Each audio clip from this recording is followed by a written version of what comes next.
Alhamdulillah alladzi arsala rasulahu bil huda wa dinil haqq liyudhhirahu 'alad dini kullih wa kafa billahi syahida. Allahumma salli wa sallim wa barik ala sayyidina wa habibina wa syafi'ina Muhammadin sallallahu alaihi wasallam wa ala alihi wa ashabihi ajma'in wa man tabi'ahum bi ihsanin ila yaumiddin. Ya ayyuhalladzina amanu taqullaha haqqa tuqatih wala tamutunna illa wa antum muslimun. Amma ba'du fa inna astaqal hadithi kitabullah wa khairal huda huda Muhammadin sallallahu alaihi wasallam wa syarrul umuri muhtatsatuha wa kullu muhtatsatin bid'ah wa kulla bid'atin dhalalah wa kulla dhalalatin finnar. Hadirin wal hadirat jamaah rahimani wa rahimakumullah. Puji syukur alhamdulillahi rabbil alamin. Malam ini Allah takdirkan kita bertemu dalam rangka ngaji. Mudah-mudahan kajian kita ini benar-benar dicatat sebagai amalan sholihan makbulan indallah. Rahmatullah wassalamuhu, mudah-mudahan senantiasa Allah limpahkan di atas pangkuan baginda Rasul Muhammad sallallahu alaihi wasallam yang ketiga kalinya kajian kita malam ini melanjutkan pembacaan Shahih Fiqhus Sunnah.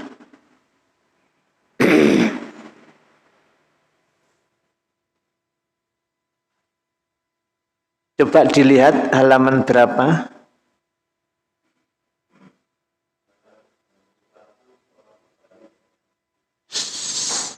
991. Mensolati bayi dan anak kecil. Anak kecil, maksud anak kecil di sini adalah mereka yang belum baligh. Jika mereka meninggal, maka disyariatkan untuk mensolatinya. Hal ini berdasar dalil dari Aisyah. Ia berkata, anak kecil dari golongan Ansor pernah didatangkan kepada Rasulullah sallallahu alaihi wasallam. Lalu beliau mensolatinya. Aisyah berkata, lalu saya berkomentar, alangkah beruntungnya jenazah ini menjadi burung di antara burung-burung surga. Ia belum pernah melakukan kejelekan dan tidak mengetahuinya.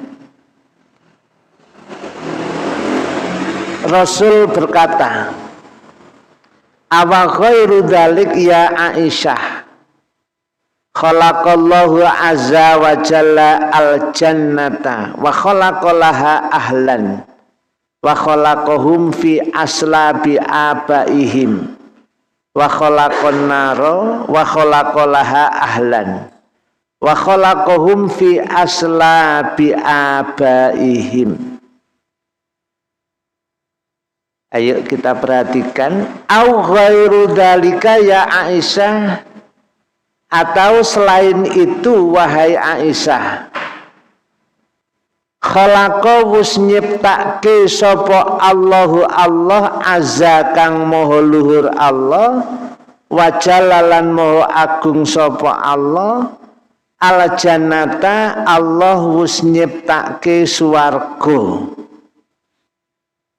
Wa khalaqa lan wus nyiptake sapa Allah laha maring swarga ahlan ing penghuni ta ing ahli swarga.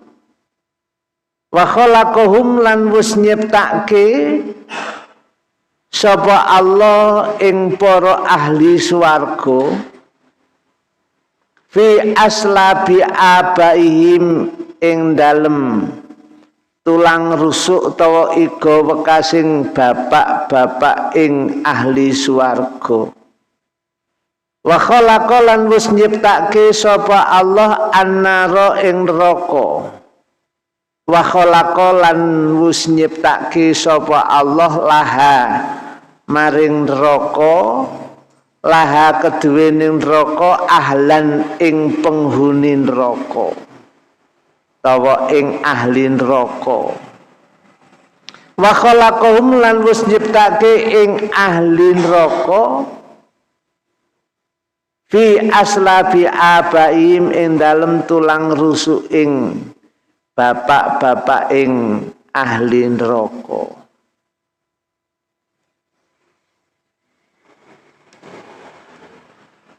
Terjemah dalam Sahih Fiqh Sunnah dikatakan atau tidak demikian wahai Aisyah, Allah menciptakan surga dan menciptakan pula penghuninya. Allah juga menciptakan neraka dari menciptakan mereka dari tulang rusuk bapak-bapak mereka. Allah menciptakan neraka dan menciptakan pula penghuninya. Allah juga menciptakan mereka dari tulang rusuk bapak-bapak mereka. Penjelasan. Bayi yang gugur tidak ada perselisihan di antara ulama bahwa bayi jika sudah bisa menangis dalam kurung berteriak atau bersin kemudian meninggal dunia, maka ia disolati. Ibnu Mundir berkata, para ulama telah bersepakat bahwa anak kecil yang telah menghirup udara kehidupan dan bisa berteriak, maka ketika meninggal dunia ia disolati.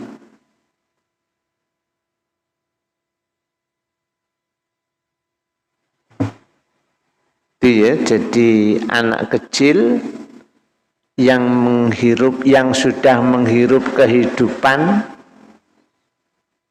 termasuk berteriak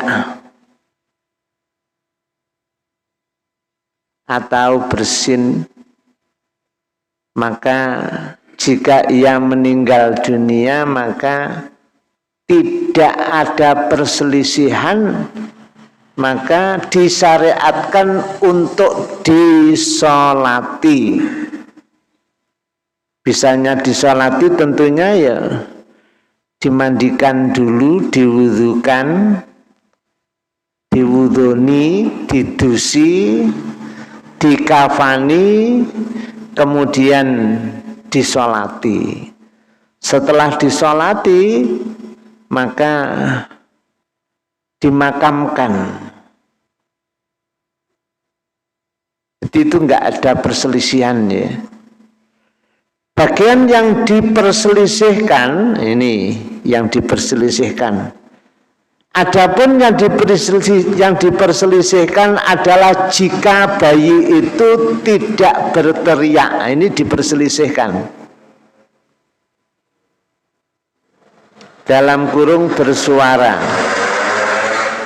Ketika keluar dari rahim kemudian meninggal dunia, ada golongan yang berpendapat bahwa bayi yang demikian itu tidak perlu disolati.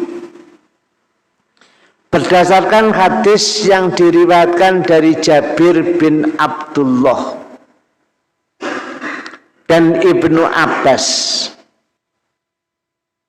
serta perkataan Az-Zuhri, As-Sauri, Al-Auza'i, Malik, dan As-Syafi'i, serta para ahlu ra'yi.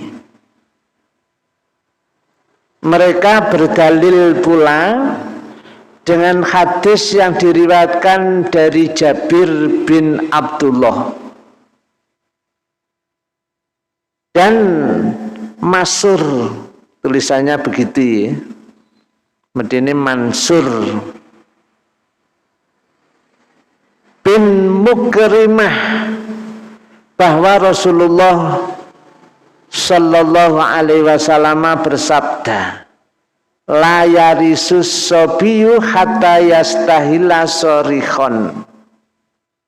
La yarisu ora bisa marisi sopo asobiyu bocah cilik hatta yastahila sainggo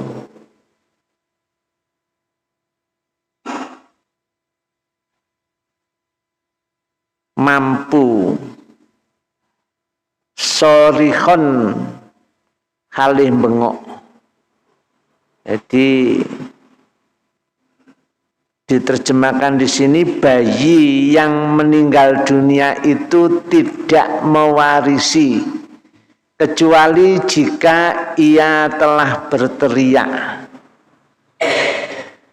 Nek wis jerit utawa nangis utawa bersin, maka baru dia diproses untuk dimandikan, diwudoni, dikafani, disolati, lalu dimakamkan.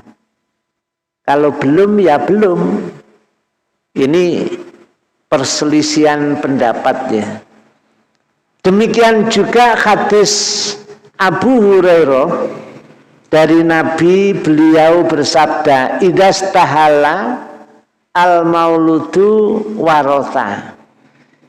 Idastahala rikala wus bengok, wus jerit, sudah berteriak sopo al mauludu bocah jabang bayi kang den lahirake saking guwa garbaning ibu, ya warosa, bisa marisi, maksudnya diproses sesuai dengan syariat, dimandikan, dikafankan, diwudoni, disolati, kemudian dimakamkan.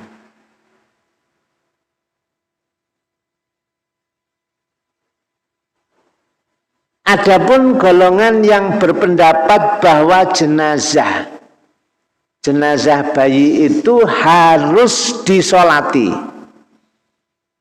dilahir bah cenger bah ora cenger harus disolati, itu pendapat yang kedua.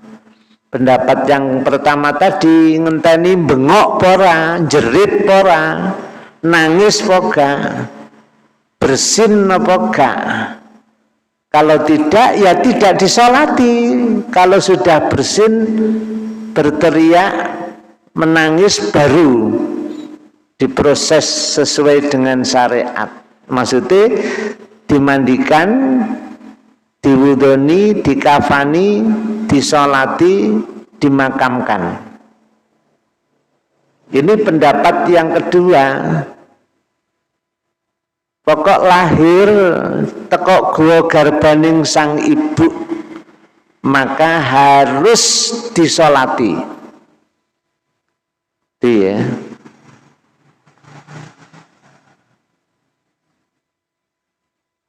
Mereka juga berdalil pada hadis Al-Mughirah bin Syu'bah, bahwasanya Nabi Shallallahu Alaihi Wasallam telah bersabda, As-siktu yusalla alaihi wa yud'a liwalidai bil maghfirati war rahmati. Jadi perselisihannya itu memang ada dalil itu ya. Sebagian ulama mengatakan kalau ada dalil itu namanya bukan perselisihan, ada dalil. Kalau perselisihan itu satu dalil kemudian difahami dari sudut pandang yang berbeda. Ini ada dalil. Dalilnya gimana? Asyiktu utawi bayi sing keguguran. Istilah Jawa ini bayi teragan. Iku yusolat dan solati sopo alaihi bayi teragan atau bayi kang keguguran. Jadi disolati. Wayud alan den dongake liwalidayhi tumraping wong tua luruning jabang bayi kang keguguran. Jabang bayi teragan disolati wong tua lurune den dongake.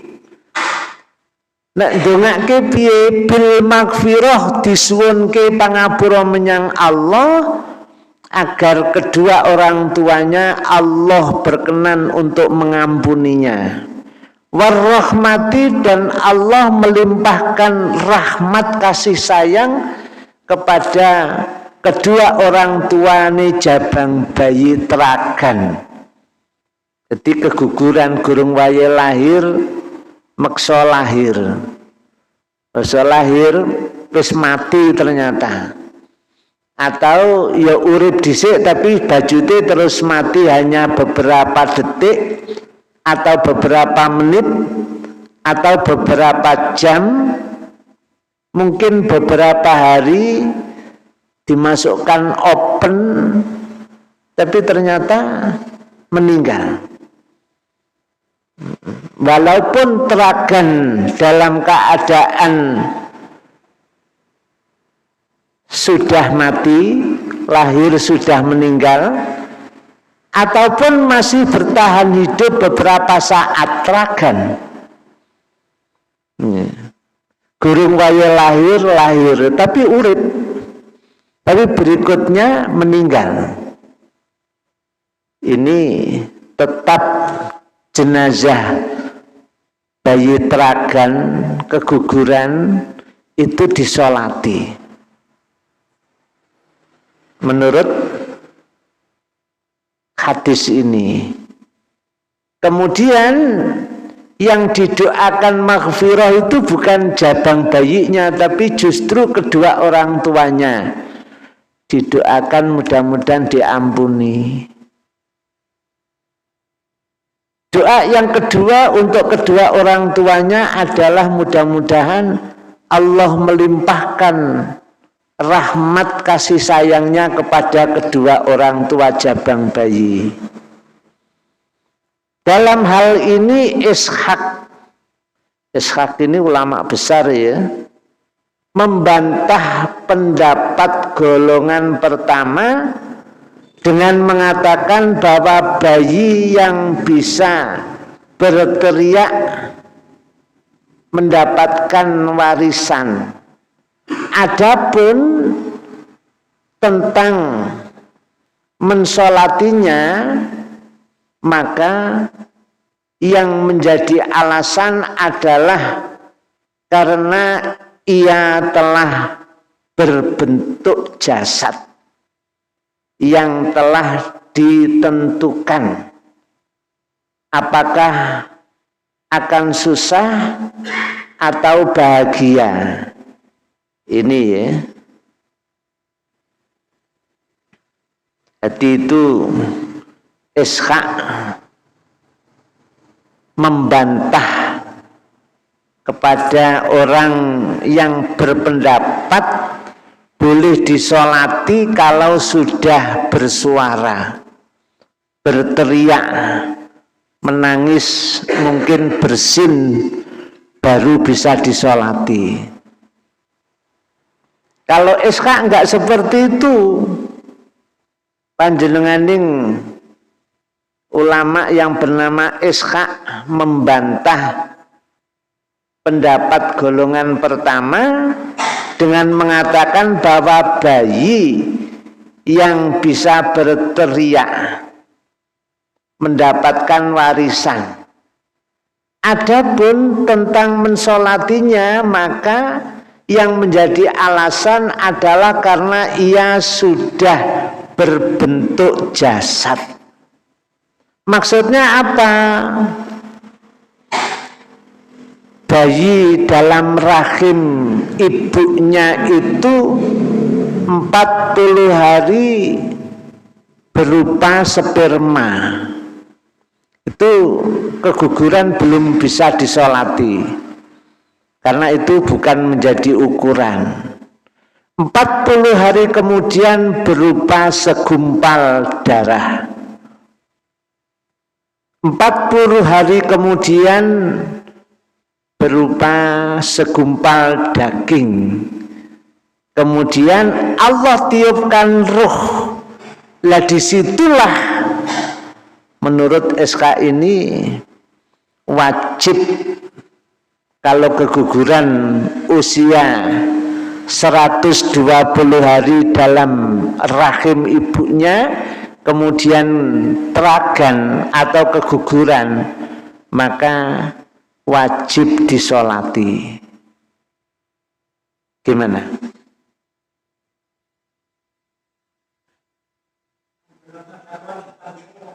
Apa? Anaknya belum kewajiban sholat. Sama anak kecil gurung balik usia 12 tahun.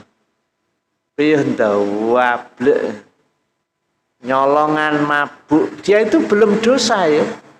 Karena belum akil balik, ya belum kewajiban sholat. Dikon sholat malah orang tuanya usia 7 tahun kewajiban memerintahkan dia untuk, tapi anaknya belum kewajiban sholat, belum mendapatkan khitab dari Allah. Apa meneh bayi teragan, ya jelas gurung wajib sholat. Wong ki wis pelayan usia 12 tahun. Orang tuanya yang kewajiban memukul jika dia berani meninggalkan sholat. Harus disamboi. Tapi di kita enggak. Nek gak sinau kelompok disamboi, tapi nek gak sholat kadang-kadang diumbar ya kadang-kadang. Umumnya di masyarakat itu. Padahal yang wajib disamboi itu saat dia waktunya sholat tidak mengerjakan sholat. Tapi belum ada dosa di dia. Jadi masih ngerampok sekalipun karena dia belum akil balik, belum dosa.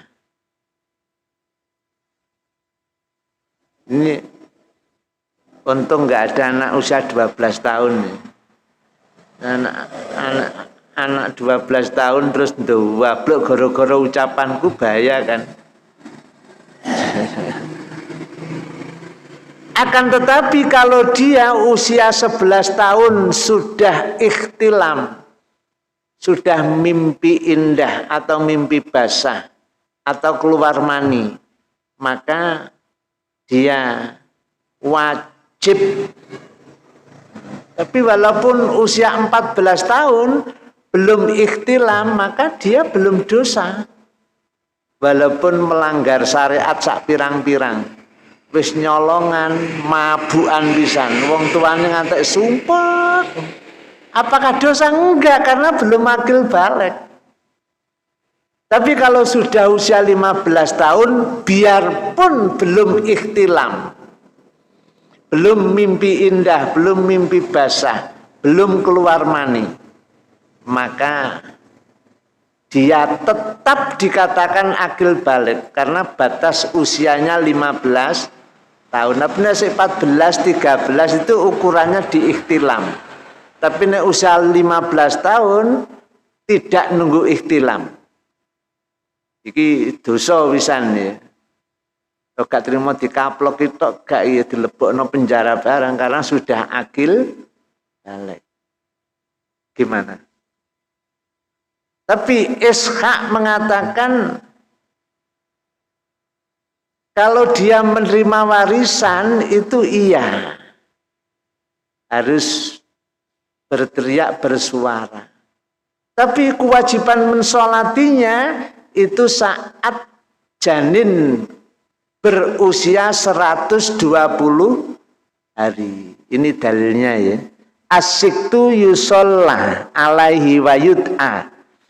Bayi teragan atau keguguran itu wajib disolati dan orang tuanya, kedua orang tuanya didoakan, dimohonkan ampunan kehadirat Allah agar Allah berkenan memberikan ampunan kepada kedua orang tuanya. Doa yang kedua warahmati, dimohonkan kepada Allah agar Allah berkenan melimpahkan rahmat kasih sayangnya kepada kedua ayah dan ibu janin yang keguguran yang sudah usia 120 hari. Makanya sisi silang pendapat kalau lahir cenger ini nggak ada silang pendapat, wajib disolati. Tapi kalau lahir cenger nggak ada cengernya, nggak ada teriakan apa-apa, cengeri maksudnya nangis sih, nggak bersin, nggak ada suaranya apa-apa. Dilihat ternyata sudah mati. Nah, yang ini sampai yang usia 120 hari di dalam kandungan itu ada silang pendapat. Sebagian mewajibkan untuk mensolati, sebagian tidak mewajibkan untuk mensolati. Dan sama-sama punya dalil. Sekarang kita cek dalil yang digunakan itu gimana? Apa? Lah iya. SH itu mengatakan nek lahir cenger iki mang ono nyawane berarti dia bisa mendapatkan warisan dari kedua orang tuanya.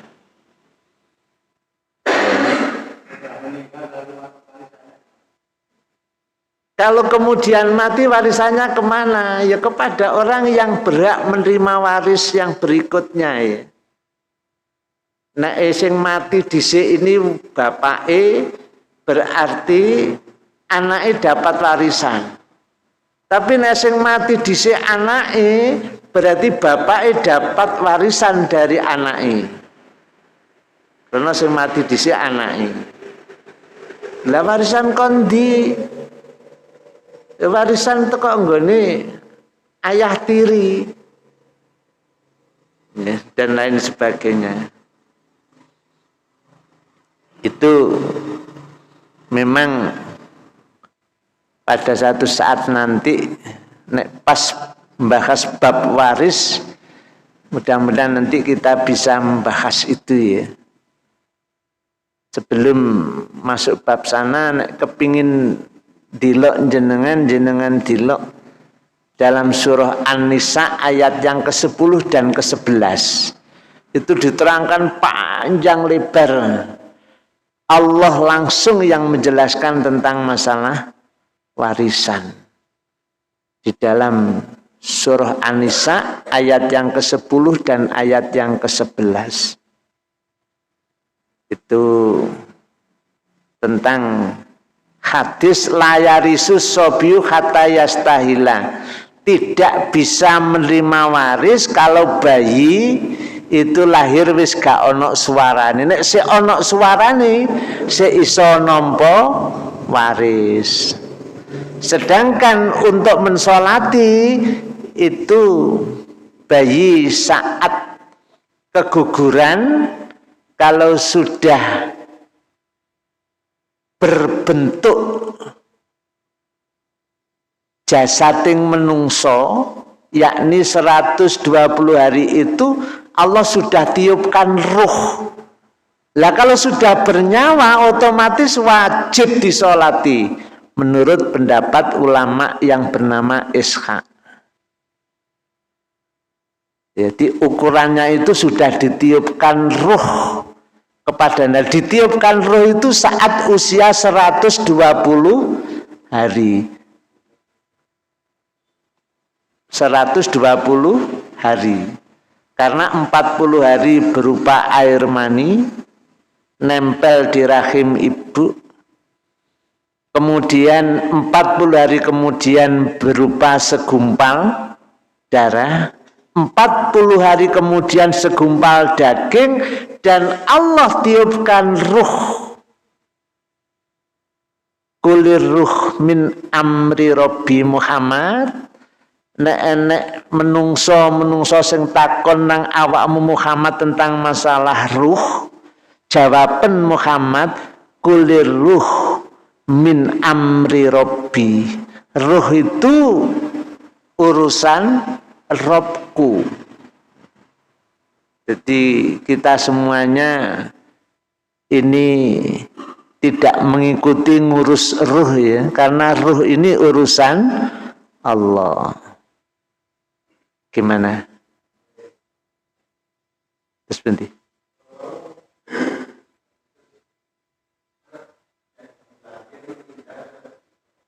Iya. Belum.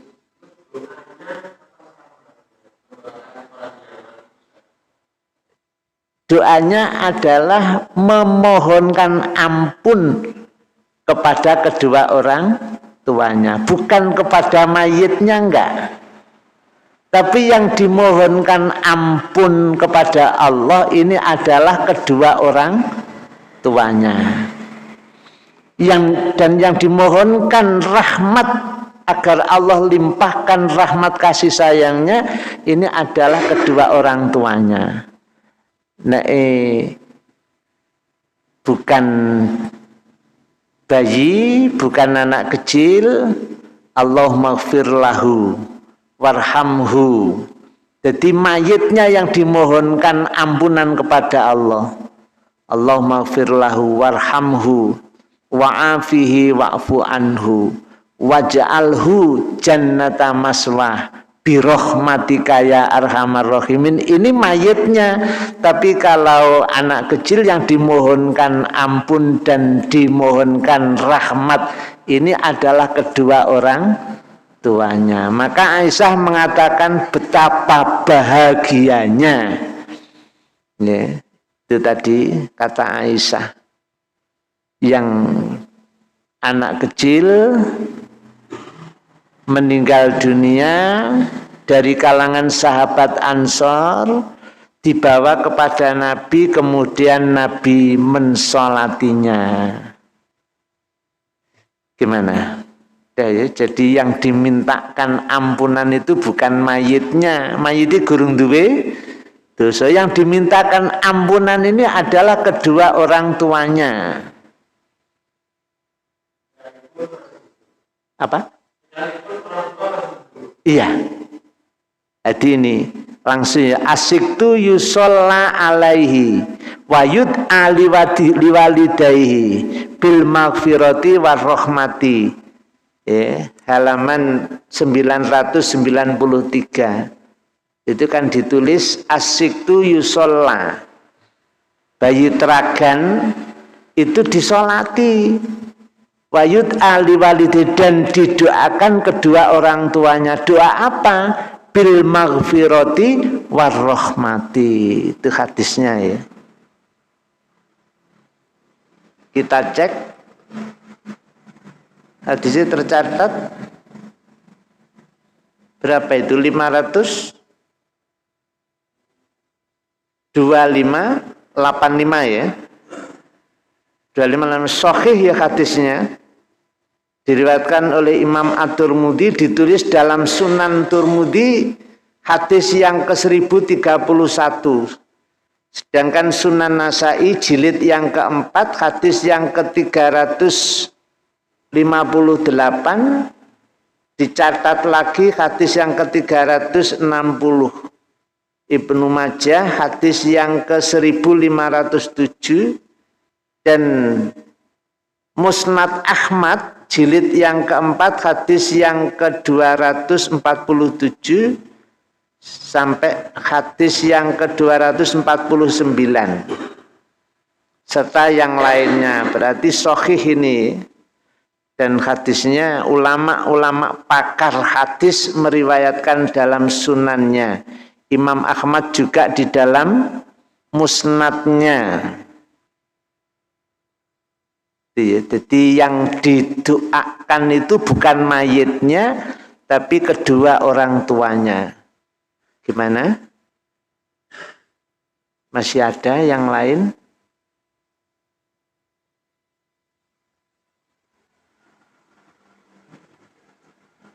Bisa dilanjut? Kalau bisa dilanjut, halaman 994. Mensolati seorang ahli bid'ah. Orang yang pernah berbuat dosa besar dan maksiat. Yang menjadi kesimpulan dari perkataan para ulama dalam masalah ini adalah bahwa semua muslim, baik yang pernah berbuat dosa besar ataupun yang fasik, fasikin momen ya, jadi istiqomah sekali oleh nglakoni dosa, continue dosa dilakukan terus menerus, mungkin seperti mabuk, seperti Umar bin Khattab sebelum masuk Islam ini mendem itu sehari 6 kali. Wonosalam nggak mungkin ada sing kuat mendem sehari sampai 6 kali. Umar bin Khattab itu seperti itu. Nek wis mabuk nantang-nantang wong nunggone dalan mejak gelut. Nek menang langsung wong preman memang Umar bin Khattab ya. Minta bayaran atas kemenangannya. Kadek gak tahu kalah ya. Jadi wakil duit Umar itu hasil oleh preman ini. Ini ngomong apa? Jadi orang Islam pelaku dosa besar di sini malah dikatakan pernah berbuat dosa besar ataupun yang fasik itu disolati ketika meninggal dunia. Demikian halnya dengan ahli bid'ah yang perbuatannya bid'ah itu tidak sampai mengeluarkan pelakunya dari Islam atau kafir, gak sampai kafir. Namun jika para imam dan ulama meninggalkannya dalam kurung tidak mensolatinya untuk mencegah manusia agar tidak melakukan perbuatan itu. Kemarin sudah kita singgung ya. Jadi ulama setempat tidak mensolatinya. Ustadz nunggone kampung kono iku mang, nunggone masjid iku mang enggak mensolati. Sing nyolati sapa? Ya sing sak level. Sebagaimana Nabi tidak mensolati orang yang mati karena bunuh diri. Namun beliau berkata, "Shollu alaihi." Anak wong Islam mati bunuh diri, Nabi tidak mensolatinya. Tapi Nabi menyuruh untuk disolati dengan sabdanya sallu alaihi. Salatana wong-wong salatana mayit iku, mayit sing bunuh diri. Tapi Nabi tidak mau mensolatinya. Sallu alaihi. Itu dicatat dalam hadis 2590.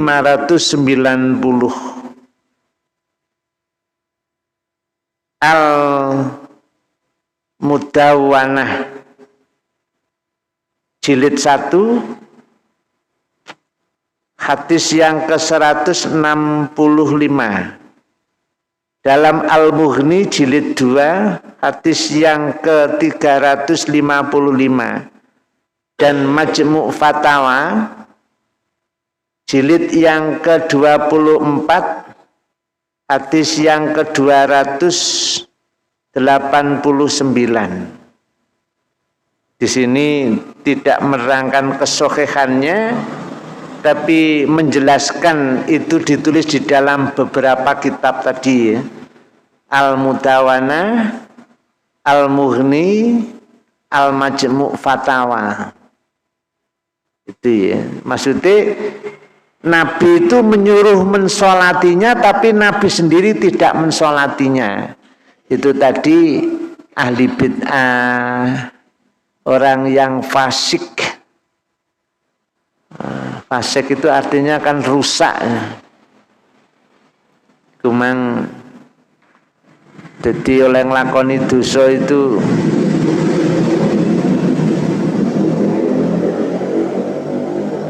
istiqomah sekali oleh nglakoni dosa itu, terus menerus berdosa. Walaupun dosa kecil, tapi nek wis dilakoni selalu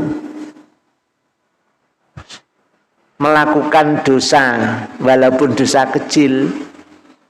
Contohnya apa ya? Dosa kecil nek diwudoni kan rontok ya. Tapi oleh nglakoni selalu, itu orangnya disebut fasik. Bid'ah itu kalau masih bid'ah ubudiyah tidak sampai mengeluarkan orangnya dari Islam, maksudnya gak sampai kafir. Tapi kalau sudah bid'ah akidah, maka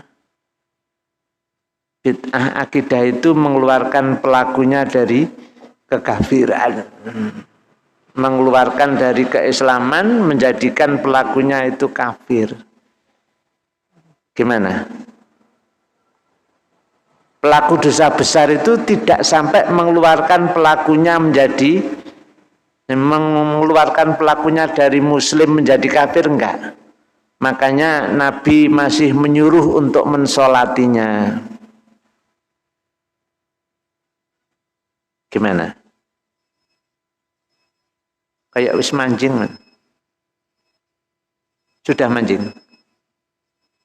Ya, sebelum kita tutup mungkin masih ada yang perlu dibahas dari yang kita baca tadi. Kalau tidak ada, ya udah kita tutup dengan doa kafaratul majelis. Subhanakallahumma bihamdika asyhadu an la ilaha illa anta astaghfiruka wa atubu ilaik. Mohon maaf. Assalamualaikum warahmatullahi wabarakatuh.